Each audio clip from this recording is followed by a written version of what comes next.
On this episode, I take a walk on the wild side. Wow. It's kind of like that's what they were born to do. Look at you.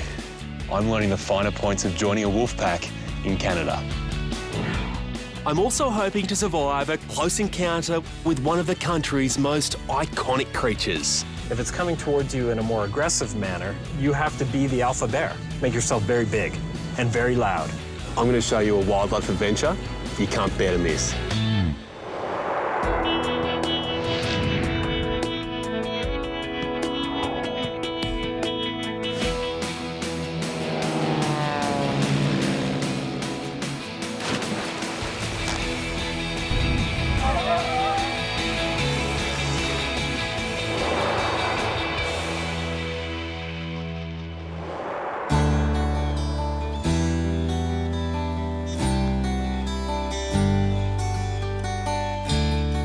Canada is world famous for its beautiful scenery and its wonderful wildlife.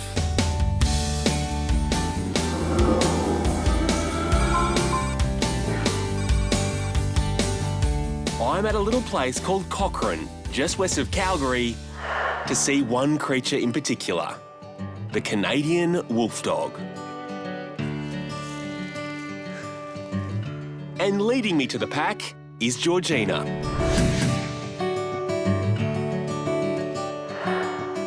Hello, how are you? Good, how are you doing? Hey, great to meet you. Great to meet you. Are you ready to meet the pack? Well, I just hope they're ready to meet me. Oh, they sure are. So how many wolf dogs have you got here? Oh, there's 5 of them. Yeah. Yeah, they drive me crazy every day. You can still smile about it. Georgina has devoted her life to running a sanctuary for abandoned wolf dogs. So for her now, she's essentially out in the wild, isn't she? That's what she right. loves. Now she's got to do all her scent tracking. So this is walking with wolves, huh? That's right. So anyone can do this? Yeah, so we definitely do welcome visitors to the sanctuary, and they can come meet all these guys, learn all about them. Great. As the name implies, a wolf dog is a cross between a wolf and a dog. So how did wolf dogs come about? Wow. Well, man intentionally bred wolves with domestic dogs, hoping to create a pet that looked like a wolf, but had the personality of a dog. The problem is, wolves actually fear people, She's just cleared out, hasn't she? so they don't make ideal pets. She's just tucked in the forest right there. Everything about her behavior is set for this type of environment. Which is why so many wolf dogs end up in Georgina's sanctuary. She looks stunning. Oh, yes. Actually, I can't resist taking a photo here.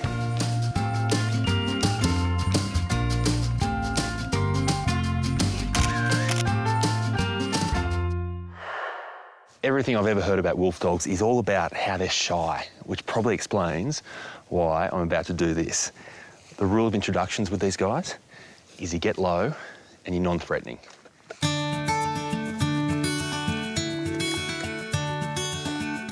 Wow.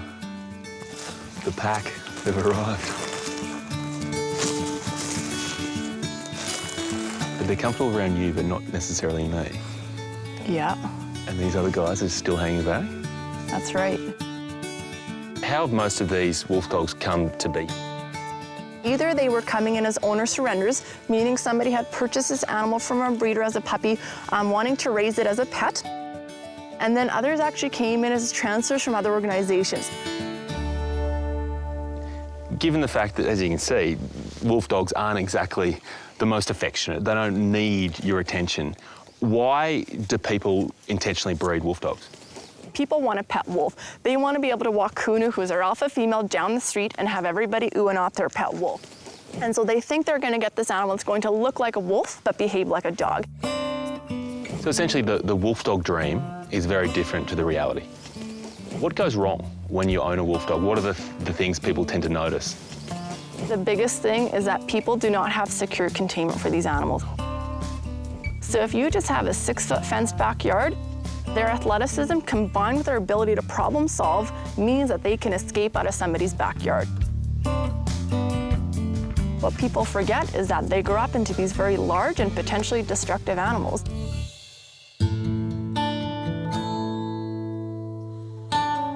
You can see a really big variation amongst these guys. Some look very wolfy, Absolutely. and in some you can almost see dog in them. Here in this enclosure, there's 5 wolf dogs. We've got our 3 high content wolf dogs, meaning that they're mainly wolf with only a tiny bit of dog in them.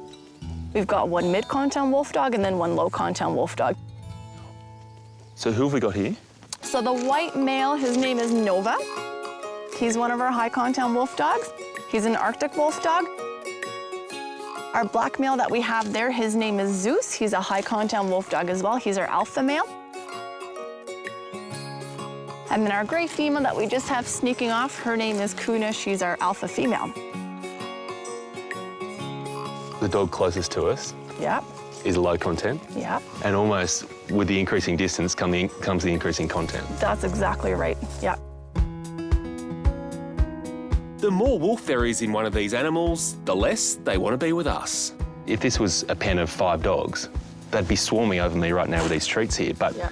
they're over the back, they're watching, Yeah. but they don't want to be right here, right now. Exactly. And really, it's the one that's the most dog that is here for the treats. But for these high content wolf dogs, is it safe for me to come up and get these treats? But these guys, when they choose to interact with you, it is a decision. It's not a reaction. So it's almost like they play hard to get, but when they actually do something, it really meant something. You hit the nail on the head right there. Yeah. I had a girlfriend like that once. Oh, just thought you'd help yourself, did you? In fact, so did you. Wow. I may have won over the doggier of the pack, And they've just stolen a bag of treats. but the wolfy Zeus and Kuna won't play ball. Is this behaviour you're seeing from Zeus now and from Kuna over here, is it shyness or is it instinct? It's instinct, right? Because they've learned through the past 8 decades of history that if a wolf comes near a human, they're going to get hunted. And so it's their survival strategy to avoid humans. I can see why these guys don't make ideal pets. They find it hard to exist in the wild. They find it hard to just be pets. Yeah. That they almost need to exist in this grey zone in between. These animals, they thrive in a large, quiet space. Having one of these animals in your backyard in the city is not going to go well. What do you think is the biggest factor in people wanting to own a wolf dog? When they're cute, cuddly little puppies, they are adorable. So it all begins with the cute pup. And just to prove it, this is little Kaida. So this is your newest arrival? This is the new arrival. Oh, wow. Look at you. Hello, how are you? How do you come to have a little puppy like this? So we actually got this girl for Nova to be his girlfriend, because we're starting to see some behaviors where he's looking a little lonely and is looking for a girlfriend. And our other females that we have, they're not high content wolf dogs, so they're not a good match with him. And so they're born this black colour. So all wolves are born black, including the white Arctic wolves. And usually around 10 days to 2 weeks, you'll start seeing a shift in their coats. And so this girl, she's gonna stay a black phase, but then the grays, you know, they'll kind of turn a little bit lighter and the whites start turning a tan color. Am I right in saying that even at this age, she's actually shy, she's looking away? She is, yeah. And so they are born with this natural fear of humans, right? And so all she wants to do right now is run to the den and hide.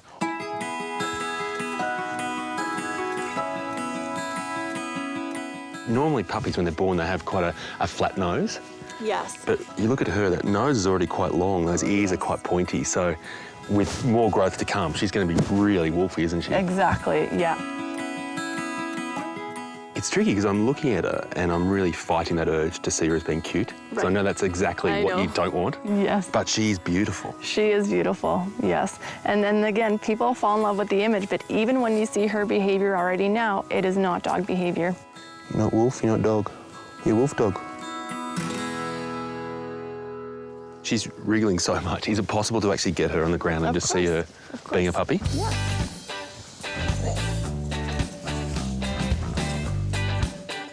What do you think she's going to do here? She's first going to take full stock of her surroundings, and then she's going to decide where the safest route is to go, right? And now she's scoping, she's looking, she's listening, she's smelling. Yeah.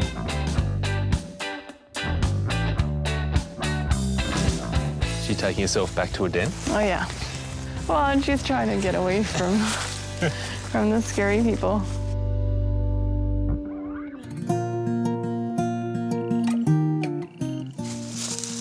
And you look at these wolf dogs and they do seemingly have so much to offer in their own unique way. What is the perfect solution here? I think the perfect solution would be not necessarily to ban wolf dogs, but to put some kind of limitations on wolf dog ownership. Whether it's a permitting process or some kind of restriction on ownership, in my opinion, that would be the way to go. So why devote your life to wolf dogs? Because I couldn't imagine doing anything else. Really? Couldn't. I've always been rescuing dogs, and then I got introduced to wolf dogs and fell in love with them, and then I guess I went downhill from there.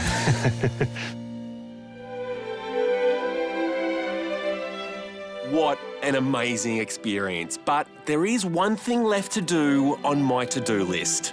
It's been amazing to see wolf dogs up close. But the thing is, I can't really go home without being the guy that, you know, dances with wolves.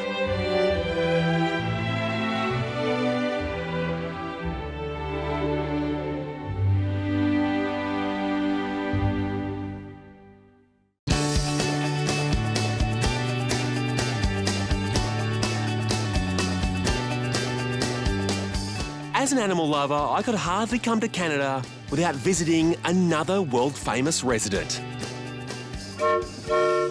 All aboard!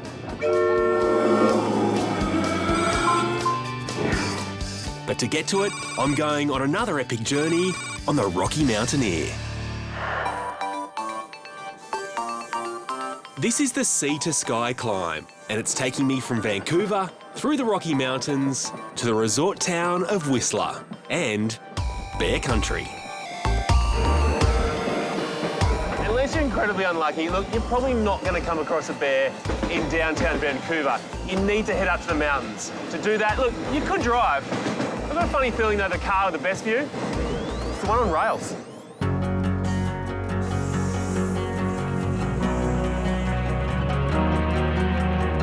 And from the Heritage Observation car, the views are spectacular.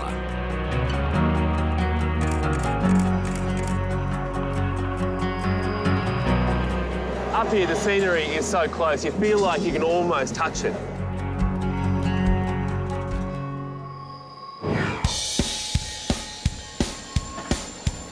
Three and a half hours later, and you're in North America's #1 mountain resort, Whistler.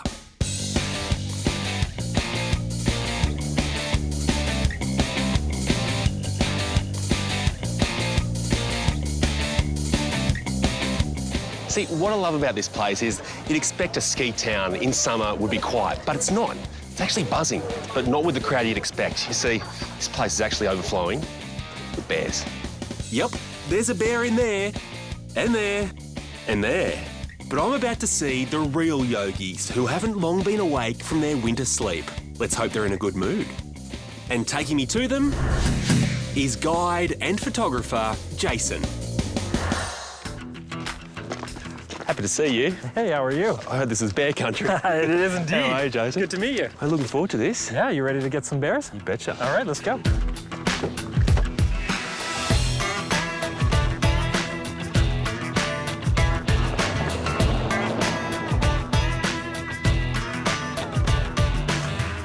It's funny that we're looking on the side of the road because when you're going to be out in the forest Right. looking for bears. At this time of year, you're more likely to see them here. Exactly, yeah, because this is where the food is. And today, it's not picnic baskets on the menu, it's clover. So clover's their thing at this time of year. Yeah, it's probably one of the most available food sources at this time of year because the snowpack is still down pretty low. So there's not much available up in the backcountry yet. There's a bear right there. Yeah, that's it. There's getting a good feed of grass as well as clover there. Yeah, exactly. So they'll feed like this for 10, 20 minutes. Yep. And then disappear into the forest, then come back out a little bit later, do a little more feeding. This is a fairly small bear, you know, probably a little more than 100, 150 pounds. Even a bear of that size, if you are fortunate enough to see one like dig into a log to eat larvae or ants, you could see the muscles, the shoulder muscles are just amazing. They can make quick work of a tree in a few seconds. And that's a beautiful winter coat they've got on right now. See, that'll start to mottle a little bit as it warms up, and some of that thick fur will come off. So you've got to remember, they've only been out of hibernation now, what, 6 weeks at the most? I find this amazing. It is amazing, and even when you're around them all the time, it's amazing. But it's exciting, but there's such a thing of beauty to them, power, and there's this strength. They're majestic, right? Yeah. Usually we think of bears as being aggressive, but Jason says that's not the case. They're not ferocious at all. They're defensive, but they're not aggressive in that they're predatory. Yeah. So if you were to come across a bear in the wild while you were walking, 9 times out of 10, it would just run in the opposite direction.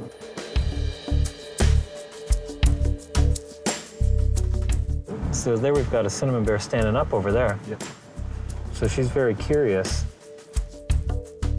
She was saying, you're too close, I'm not comfortable, and what we want to do when a bear does that is we want to back off and give them enough space that they feel comfortable to feed.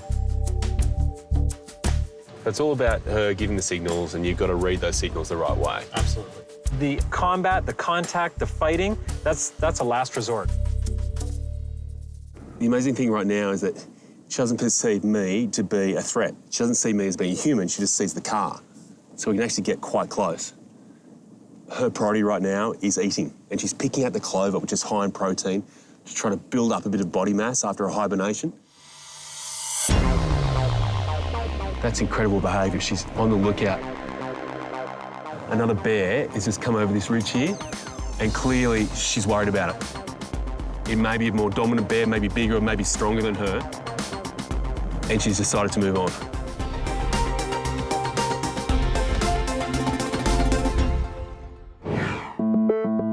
If, for some reason, if I had a confrontation with a bear, what are you meant to do? Are you meant to run away, or are you meant to stand your ground? If it's coming towards you in a curious manner, you can just speak softly and back away, and it will probably stop. If it's coming towards you in a more aggressive manner, then you have to make yourself very big and very loud. You know, you get as big as you can, you get as aggressive, you can yell stop, no, go away, and you have to be the alpha bear. Yep. That's all they understand. Nice guys finish last. Absolutely. But just in case the bear doesn't get the message, it's wise to have a can of this stuff handy, bear spray. So I've carried that with me for years and years and years, and I've never had to use it, ever. And I've been, within inches of bear. A fully grown male black bear could weigh as much as 250 kilos. And at that size, they're a pretty formidable sight. He's a big boy, isn't he? That is a big bear. Look at that. Wow. He's a big male bear. You can tell by his size and also the swagger he's got, and just has this authority, this purpose in everything he does. To be honest, it's actually quite nice to have a car between me and him right now.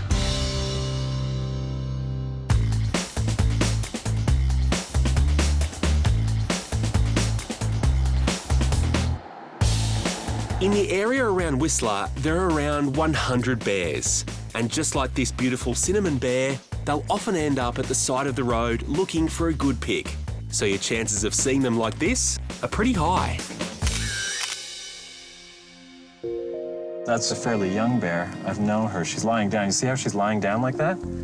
So she's eating while she's lying down? She's eating while she's lying down with her back to us. That's showing that she's really not concerned with us at all. Yeah. She's very docile, very submissive. She's not a problem. And we're far enough away right now that we could probably get out for a photograph if you like. Yeah, great. Okay.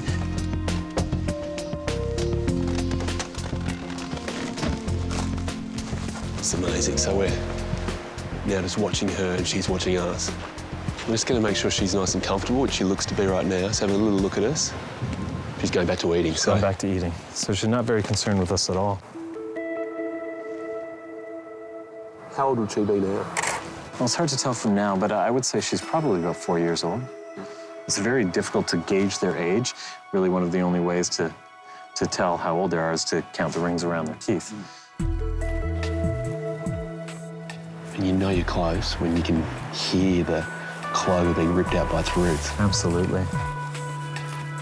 She's really motoring through it, isn't she? She is. So she would have come out of hibernation and she'd be hungry right now and trying to, I guess, refuel and build up her body. Absolutely. Actually, they lose about 1/4 of their body mass during the hibernation cycle, and they can continue to lose weight well into June here. So she's got to bulk up pretty quick. And you do it with salad around here. It's amazing, isn't it?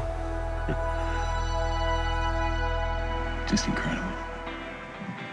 Like before I came here, bears were something I hadn't really heard about in nursery rhymes. So to be here this close, it's something I'll never forget. It really shows you they're not just a vicious, ferocious animal you read about or see in the movies.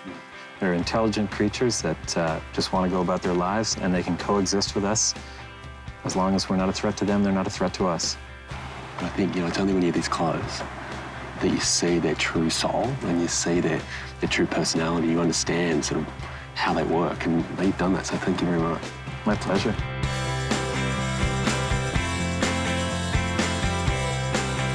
The best time to see bears like this at Whistler is from June to September, and trust me, it is an experience not to be missed.